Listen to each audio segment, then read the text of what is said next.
I'm Ryan Hamm from Dental Products Report, and with me is Dr. John Flucke, our Chief Technology Editor. John, thanks for joining us today. Hey, always glad to be here. So we are currently live at the Chicago Midwinter Meeting from the Chicago Dental Society. And John, I just wanted to take a quick minute and talk about some of the technology we've seen and innovations that we're really excited about at the show. Well, we're seeing material innovations in the development of new porcelains all the time. And that's really exciting to me because we've moved away from a metal world into much more of an aesthetic world now, which makes dentistry easier to deliver, definitely provides better cosmetics. Yeah. And then along those lines, you get into the whole CADCAM issue, because whether you're even doing traditional impressions and sending them to the lab, or you're doing digital impressions in your office, sending those to the lab, or even milling in office, all of that goes hand in hand with this whole thing of enhanced porcelains and enhanced aesthetics. Right.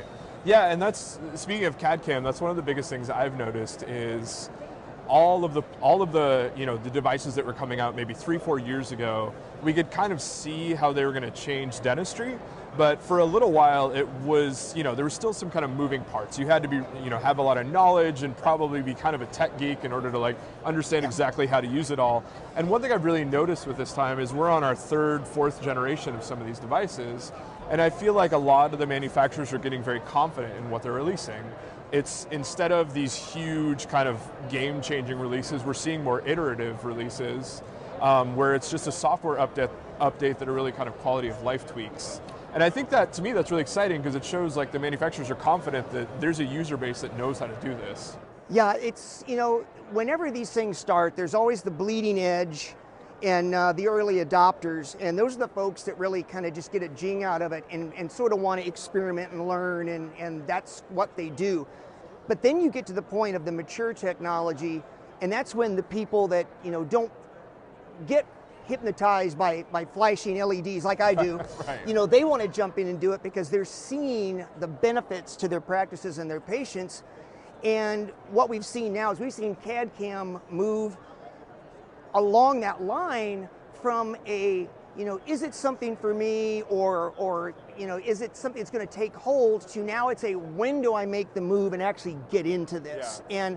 And I can tell you with a great degree of confidence, the time is now. Right.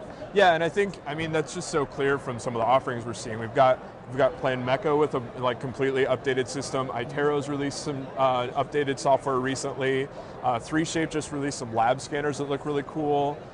We've got, obviously, Dental Wings doing a lot as well, and then ExoCAD that's kind of coming in with their own business model. And it just seems like there's, on both the software and hardware side, there's a lot of really cool stuff going on that, to me, it's with the assumption from the manufacturers that there's a user base who knows what they're doing with this stuff now. Exactly, and like I said at the very beginning of this, is that even if you're just doing things the same way you always have and you're doing traditional analog impressions, you may not be aware of it, but a lot of that, what goes on now behind the scenes once it leaves your office, is digital. It is CAD/CAM, and so being able to simply make the jump from the traditional impression into some type of a digital acquisition system is something that I think behooves every dentist, because it's all taking place and growing at an incredible rate.